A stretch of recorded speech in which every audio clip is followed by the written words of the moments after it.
لوگ فدق بولتے ہیں، باغ فدق بھی نہیں ہے، جاگیر فدق ہے، ایک باغ نہیں تھا، ایک خاص اراضی تھی.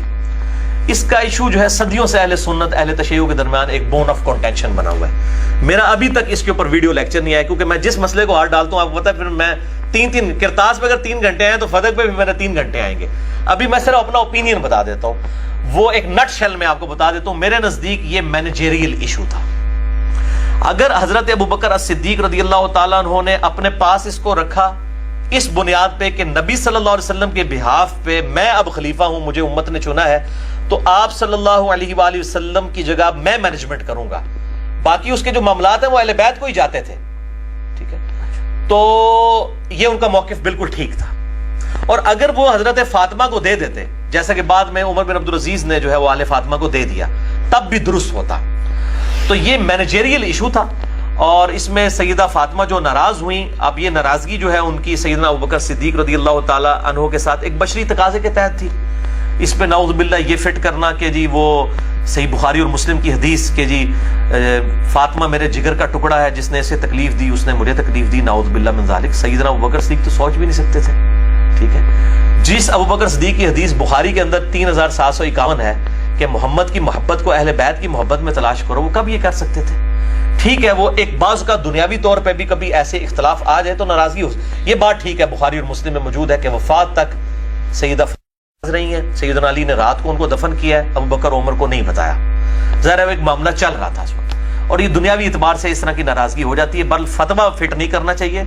اس طرح کی ناراضگیاں تو مطلب بعض کا سیدنا علی اور فاطمہ کے درمیان بھی ہو جایا کرتی تھی، اس لیول کی تو نہیں لیکن ہو جاتی تھی، تو اس طرح فتویٰ نہیں لگانا چاہیے. باقی وراثت کا جو ایشو ہے بخاری اور مسلم میں ڈیٹیل موجود ہے کہ انبیاء کرام علیہ السلام کی وراثت جو ہے وہ تقسیم نہیں ہوتی. اچھا، میں اکثر سوچتا تھا کہ اگر سیدہ فاطمہ، یہ اکثر جو ہمارے سنی کہتے ہیں سیدہ فاطمہ کو یہ حدیث ہی نہیں پتا تھی وراثت والی. بھئی فاطمہ کو نہیں پتا تھی تو اور کس کو پتا ہوگی جس کی ضرورت تھی؟ ان کو حدیث پتا تھی. بیسیکلی یہ مینجمنٹ کا ایشو تھا کہ میں آپ نبی صلی اللہ علیہ وسلم کی وارث ہوں، تو آپ کے بہاف پہ میں اس کو مینج کروں گی. تو سیدنا ابوبکر صدیق نے اس لیے وراثت والی حدیث ان کو یاد کروائی کہ بھی نبیوں کا تو وارث ہی کوئی نہیں ہوتا. جب وارث نہیں ہوتا تو تولیت والا مینجمنٹ والا ایشو آپ کے حوالے کیسے کر دیا جائے؟ تو ان کی علمی وراثت ہوتی ہے انبیاء کرام علیہ السلام کی، تو یہ فزیکل وراثت اس طریقے سے تو نہیں ہوگی. جب وراثت نہیں ٹرانسفر ہوتی ہے تو آپ یہ مینجمنٹ کیوں مجھ سے مانگ رہی ہیں؟ میں مینجمنٹ اس کو چلاؤں گا. تو یہ کوئی نعوذ باللہ اس طرح کی کوئی گستاخی والا معاملہ نہیں تھا. ایک ان کا ایک اپنا، اور وہ ڈیسیژن کر سکتے تھے. ظاہر مسلمانوں نے ان کو خلیفہ چنا تھا، اگر وہ دوسرا ڈیسیژن بھی کر دیتے تب بھی ٹھیک ہوتا. تو یہ ڈیسیژن، یہ ظاہر امت کے لیے ایک آزمائش بنتی ہیں. اس طرح کی جو چیزیں ہو جاتی ہیں بعد میں آزمائش بن جاتی ہیں. بالکل نیک نیتی پہ مبنی تھا. اب دیکھیں اس کے جواب میں سیدہ فاطمہ نے، بخاری مسلم میں آپ حدیثیں اٹھا کے دیکھیں، کہیں نہیں ملتا کہ انہوں نے کہا ہو کہ نہیں نہیں یہ تو بات آپ غلط کر رہے ہیں، انکار نہیں کیا. بس صرف وہاں سے ناراض ہو کے چلی گئی. اور جس طرح ایک بیٹی بھی کبھی اپنے باپ سے ناراض ہو جاتی ہے کسی معاملے میں، کوئی ایک ان کی خواہش تھی، ایک چھوٹی سی ضد تھی یا خواہش تھی، اس کو پورا نہیں کیا گیا. اور سیدنا علی رضی اللہ عنہ نے اس کی بنیاد کے اوپر کوئی ہنگامہ نہیں کھڑا کیا. بعد میں بکر کی بھی بیعت کی، عمر کی بھی کی، عثمان کی بھی کی رضی اللہ عنہم اجمعین وعلیہم السلام.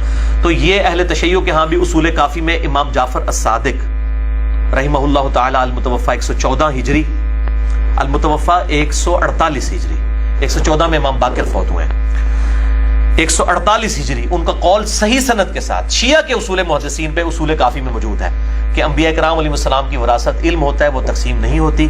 لہٰذا یہ شیعہ ذاکرین، میں بھی کہوں گا اہل تشیع کے ذاکرین، وہ روٹی روزی چلانے کے لیے اس معاملے کو اس طریقے سے اٹھا رہے ہیں. تو اس معاملے میں میرا موقف جو ہے وہ یہی ہے کہ سیدنا ابوبکر صدیق رضی اللہ تعالیٰ عنہ اگر وہ ڈیسیژن کرتے تب بھی ٹھیک ہوتا، یہ بھی کرتے تب بھی ٹھیک ہوتا. یہ مینیجریل ایشو تھا، یہ وراثت والا ایشو نہیں تھا. سیدہ فاطمہ کو پتا تھا رضی اللہ تعالی عنہا وعلیہ السلام کہ وہ یہ وراثت تقسیم نہیں ہوتی. تو میرا موقف میرا علاقہ کافی ہے، باقی ابھی موقع ملا تو پھر ڈیٹیل ہے. عدالتی امور کا یہ تقاضا ہوتا ہے کہ جب بھی آپ اپنے دعویٰ کو پیش کریں تو اس کے ساتھ اس کے مضبوط ثبوت اور مضبوط دلائل کا ہونا ضروری ہے. ہمارا یہ دعویٰ کہ فدق جناب سیدہ صلوات اللہ علیہا کا حق ہے، یہ دعویٰ صرف میرا ذاتی نہیں بلکہ شیعت کو اس دعوے سے جدا نہیں کیا جا سکتا. یہ ہمارے عقائد میں شامل ہے کہ فدق جناب فاطمہ الزہرا صلوات اللہ علیہا کی ملکیت ہے. اب جب رسالت مآب صلی اللہ علیہ وآلہ وسلم نے اس جگیر کو جناب سیدہ کے نام لکھا تو ہمارا پہلا سوال یہ ہے کہ رسالت مآب نے کس حیثیت سے لکھا؟ ایک باپ نے اپنی بیٹی کو میراث دی یا ایک نبی حکم خدا کے ساتھ یہ کر رہا ہے؟ تو قرآن اس بات پہ شاہد ہے کہ رسول اس وقت تک نطق نہیں کرتے جب تک اللہ کا حکم نہ آ جائے۔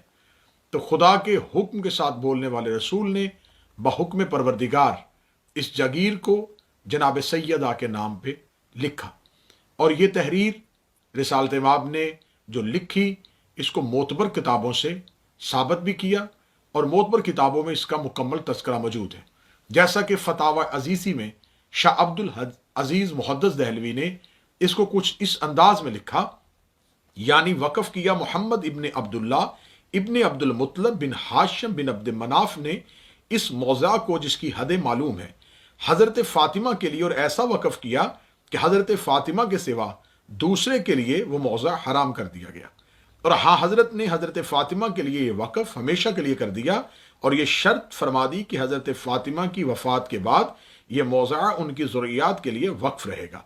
تو جو شخص یہ سن کر وقت کو تبدیل کر دے گا اس کا گناہ تبدیل کرنے والوں پر ہے۔ تحقیق اللہ سننے اور جاننے والا ہے۔ اب ہمارا سوال یہ ہے کہ کیا نبی کسی ایک چیز کے لیے دو طرح کے فرمان جاری کر سکتے ہیں؟ ایسا ہرگز نہیں ہو سکتا۔ اگر رسالت مآب صلی اللہ علیہ وآلہ وسلم نے یہ جگیر جناب سیدہ کے نام بحکم پروردگار لکھ دی تھی تو پھر اس جگیر کو لکھنے کے بعد رسالت مآب ایسی حدیث کیسے کہہ سکتے ہیں کہ ہماری کوئی میراث نہیں ہے یا میرا کوئی ورثہ نہیں ہے؟ تو ایک ہی چیز کے لیے رسالت مآب کے دو طرح کے فرمان کیسے ثابت ہو سکتے ہیں؟ اب ہمارا سوال امت مسلمہ سے یہ ہے کہ رسالت مآب صلی اللہ علیہ وآلہ وسلم نے یہ جگیر جب جناب سیدہ کے نام پہ تحریر کر دی تو اب اس کی ملکیت جناب سیدہ کے پاس ہے۔ اب یہاں پر دو طرح کے دعوے ہیں۔ پہلا دعویٰ یہ ہے کہ یہ جگیر امت کا حق ہے، دوسرا دعویٰ ہے کہ یہ جگیر جناب سیدہ کا حق ہے۔ اب یہاں پر ایک مسلمان بن کے، ایک منصف مزاج مسلمان بن کے ایک سوال کا جواب آپ کو ضرور دینا پڑے گا کہ اگر امت کا حق ہے تو پھر معاذ اللہ ثم معاذ اللہ کیا جناب سیدہ کے پاس جتنی دیر تک یہ جگیر رہی تو کیا جناب سیدہ امت کے حق پر معاذ اللہ ناجائز قابض رہیں؟ یہ پہلا دعویٰ۔ تو اس کا نتیجہ یہ نکلے گا، اگر ہم کہیں گے کہ یہ جناب سیدہ کی ملکیت ہے تو پھر آپ کو یہ تسلیم کرنا پڑے گا کہ جناب سیدہ کی ملکیت کو غصب کیا گیا۔ اب آپ کے پاس تیسرا رستہ کوئی نہیں ہے، یا تو یہ مانیں کہ یہ امت کا حق تھا اور معاذ اللہ جناب سیدہ نے اس پہ قبضہ کیا، یا پھر یہ مانیے کہ یہ جناب سیدہ کا حق تھا اور جناب سیدہ کے حق کو سیدہ سے غصب کیا گیا۔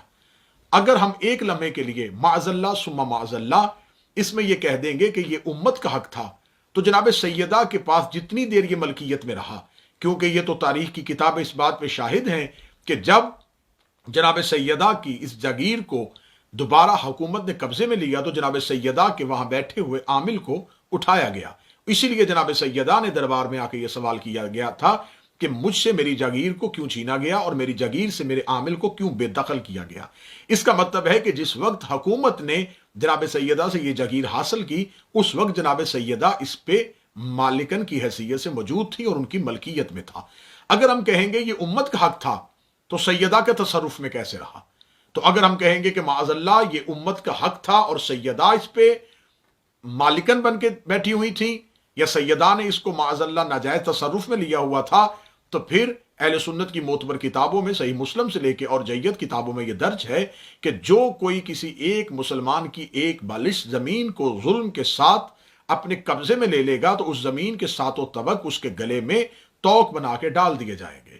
دوسرا سوال کہ اگر جناب سیدہ صلوات اللہ علیہا دربار میں کسی اور کی ملکیت کے لیے اپنا مطالبہ کر رہی ہیں تو پھر اگر ہم کہیں گے یہ مطالبہ غلط ہے تو پھر قرآن کی آیت تطہیر ہمارے سامنے کھڑی ہے کہ ہر طرح کی غلطی اور ہر طرح کے رجس سے آل محمد کو ہمیشہ کے لیے اس رجس کو دور کیا ہوا ہے۔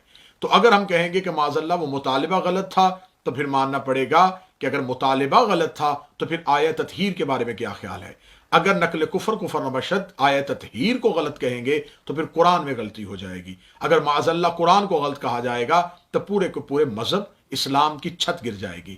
تو لہذا سیدہ کی دشمنی میں اتنا نہ کیجئے گا کہ معاذ اللہ سیدہ کے حق کو چھپاتے چھپاتے قرآن کی صداقت پہ حرف آ جائے. عام قانون کے مطابق اس طرح کے مقدمات اور ایسی نوعیت کے تنازعات میں سب سے پہلے یہ بات قابل غور ہوتی ہے کہ متنازع امور کون کون سے ہیں اور کس کس بات کا فیصلہ درکار ہے، اور ثبوت مہیا کرنا کس فریق کی ذمہ داری بنتی ہے. یہ بات طے شدہ ہے کہ ثبوت مہیا کرنا اسی کی ذمہ داری ہوتی ہے جس کا دعویٰ ثبوت چاہتا ہو، اور اگر وہ ثبوت پیش نہ کر سکے تو اس کے دعوے کو رد کیا جاتا ہے. یہ تنازع جس کا دعویٰ بی بی پاک صلوات اللہ علیہا نے کیا، اسلامی قانون کی کتاب قرآن مجید سے وہ حق ثابت ہوتا ہے، کیونکہ قرآنی احکام جناب سیدہ کے دعویٰ کے حق میں ہے. اب یہاں میں امت مسلمہ کے سامنے اور ہر جیت صاحب شعور مسلمان کے سامنے 5 سوالات رکھنا چاہتا ہوں. میں نے دعویٰ کیا جناب سیدہ کا حق تھا، میں نے اس پہ ثبوت فراہم کیے، اور آگے بھی یہ انشاءاللہ ویڈیو کا سلسلہ چلتا رہے گا تو ہم کوشش کریں گے کہ انتہائی احسن طریقے سے اس ایک اہم مسئلے کی طرف آپ کی توجہ کو مبذول کروائیں. میں 5 سوالات رکھنا چاہوں گا ہر ایک ذی شعور مسلمان کے سامنے کہ وہ ان 5 سوالات کے جواب تلاش کرنے کی کوشش کرے، کیونکہ ہم سے اکثر سوالات ہوتے ہیں. ہم چاہتے ہیں کہ آج ہم ان سوالات کو پلٹائیں اور 5 سوالات ہم آپ کے سامنے رکھتے ہیں. ہمیں انتہائی احسن اور عمدہ طریقے سے ان 5 سوالات کے جواب دیجیے گا. سوال نمبر 1، مدعا علیہ پر یہ ذمہ داری عائد ہوتی ہے کہ وہ ثابت کرے کہ حضرت فاطمہ جو اس دعویٰ کی مدعیہ ہیں، اپنے والد رسالت مآب کا ورثہ ان تک نہیں پہنچتا، اسے قرآن کی کسی نص سے ثابت کرے. سوال نمبر 2، اگر قرآن مجید میں یہ قانون وراثت جناب سیدہ کے لیے منسوخ ہوا تو یہ کب ہوا اور یہ کس نے نسخ کیا تھا؟ سوال نمبر 3، جناب سیدہ کے دعویٰ کے بعد جو روایت پیش کی گئی کہ نبیوں کا ورثہ نہیں ہوتی، اس روایت کو کس ثبوت کے ساتھ قول رسول تسلیم کیا جائے؟ سوال نمبر 4، کیا صاحب قرآن جناب رسالت مآب نے اس اہم تنسیخ کا اعلان فرمایا تھا؟ اگر یہ اعلان کیا تھا کہ یہ آیت منسوخ ہو چکی ہے قانون وراثت کے لیے تو یہ کب، کہاں اور کس کے سامنے ہوئی؟ سوال نمبر 5، کیا ایک صحابی کی بیان کردہ روایت قرآن کے مقرر کردہ قانون کو منسوخ کر سکتی ہے؟ اگر کر سکتی ہے تو اس کی کوئی مثال پیش کیجیے گا کہ کب، کہاں اور ایسا کس کے سامنے ہوا تھا؟ یہ وہ سوالات ہیں جس کا جواب مجھے ہر ذی شعور مسلمان سے چاہیے. اب صاحبان، ہم آپ پہ یہ مسلط نہیں کرتے کہ آپ یہ جوابات ہماری مرضی کے مطابق دیں. آپ اپنے عقل اور اپنی تحقیق کے مطابق ان سوالات کے جوابات تلاش کرنے کی کوشش کیجیے گا. ہمارے ہاں مذہب جعفریہ میں نظریات اور عقائد مسلط نہیں کیے جاتے. ہم اسی قرآن کے قانون کے مطابق زندگی گزارتے ہیں. لکم دینکم ولی دین، تمہیں تمہارا دین مبارک، ہمیں ہمارا دین مبارک. آپ اگر حقائق تک نہیں پہنچتے تو یہاں یہ بات بھی کہنے میں کوئی آر محسوس نہیں کروں گا کہ اگر آپ اللہ کو نہیں ماننا چاہتے تو بے شک اسے نہ مانیں، لیکن اس کی ربوبیت پہ سوال نہیں اٹھا سکتے. اگر آپ رسالت مآب کا کلمہ نہیں پڑھنا چاہتے تو زبردستی اسلام میں کلمہ پڑھوانے کا حکم نہیں، لیکن آپ نبی کی رسالت پہ بات نہیں کر سکتے. ایسے ہی آپ جناب سیدہ کے حق کو تسلیم کریں یا نہ کریں، لیکن آپ سیدہ کی عصمت پہ اور سیدہ کی طہارت پہ بات نہیں کر سکتے. میری دعا ہے کہ میرا مالک ہم سب کو حق سننے، حق سمجھنے، حق سوچنے اور حق تک پہنچنے کی توفیق عطا فرمائے. اللہ میرے ملک پاکستان کو اندرونی اور بیرونی خطرات سے محفوظ و مامون فرمائے، اور اندر کی نظریاتی دہشت گردی سے لے کے سرحد کی دہشت گردیوں تک میرا مالک اسے محفوظ و مامون فرمائے. السلام علیکم